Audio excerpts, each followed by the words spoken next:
No BS. Let's get straight to it. I have a heat warmer. That is what I recommend buying. I got it from Walmart. That is going to be very important for the germination process. Here's me flipping the pellets around just to make sure that it is all evenly. There is a little hole in the front of them, so just make sure you have it in the right spot. Then I have water. I'm going to go ahead and put water onto the pellets. And then what you're supposed to do is just kind of make sure the water's in there evenly. And then you would wait a few minutes. So while that's going, or while I'm just letting that sit because it's going to grow, I'm going to go ahead and just start taking my seeds out. So I'm just trying to calculate how much seeds I would need, because if I have 5 pellets, I might just do 5 of the same kind of seeds, etc., etc. At this point, I'm trying to open up this damn tomato seeds, but unfortunately, they were so tiny. I was like, oh, nah, let me put those back. I am not about to lose that. And the same thing with the lettuce. So I was like, yeah, I'm going to just keep it there. And then I'm just going to wait.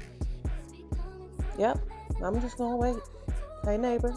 Anyway, so I'm also going to go ahead and put my little labels on, because it's going to be good, especially when you start putting your seeds in the soil, because you may not remember which side it was on, and then as days go by you might flip it, etc. So it's important to have your labels as well.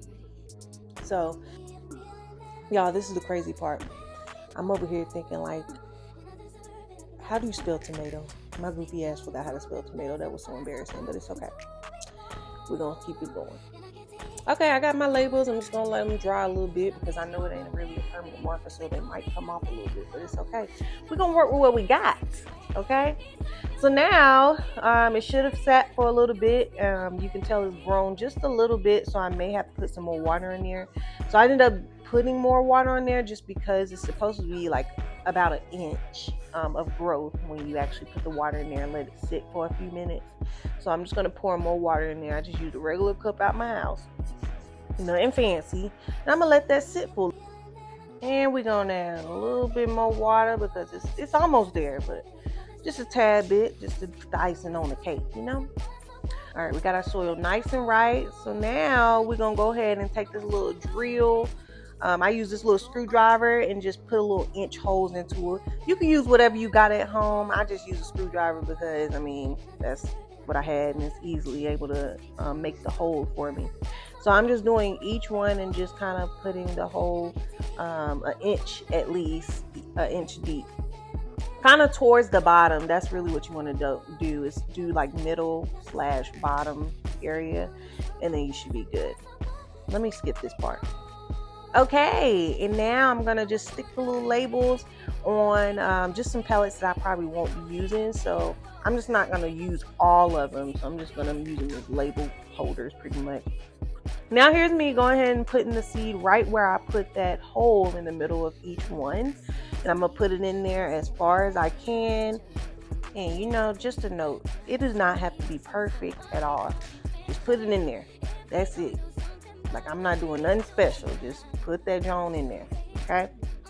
Now, I will say with the lettuce, you have to be very tedious, because you're supposed to put more than one seed in there. So I put a few in each pellet, just because some of them may not grow properly or work. So that's why it's good to get a good little chunk in each pellet. So I'm just grabbing probably like 5 or 6 seeds just to put in one. Mind you, they are really tiny. Like, imagine picking up seasoning basically at this point. And then I'm going to do the same thing with the tomatoes as well. But with the tomatoes, they're a little bit bigger, so I can do like 1 or 2 seeds in each one. Okay, so any of the seeds that I'm not using, I just put it back in its packet. Then I can just use it for another time. So now I will do this to each pellet. I'm going to just cover the dirt. And I'm going to do the whole thing for all of them. So I'm going to go ahead and just skip that part. But you're just covering it with dirt. That's it. And once you finish covering them all you're going to do is just add a little bit more water, because I like to make sure it's nice and marinated, because then it makes me feel like, okay, it's got the juices, it got everything it needs, and now it's ready. Now that that's good, you want to go ahead and cover it up so we can keep it nice and humid and that's going to help on top of the plant warmer that I will be using, and I'll show you how I'm going to plug that up as well. But before I do that, I'm gonna go ahead and move it at least to an outlet. So I'm putting it to an outlet that's like right by my back porch, just so it can be easy accessible, and then plus no rain get on it or anything. So I'm just gonna plug it up. When it's nice and plugged up, I can just cut it on, and I like to keep mine on 73. That's usually a good temperature for germination. As long as you keep it, below 80, that's really the main thing. And that's pretty much it. We set in stone now, so y'all just keep watching for the progress. I'm gonna keep recording everything, and if you're not already subscribed to me, go ahead and like and subscribe. Okay? Thank you.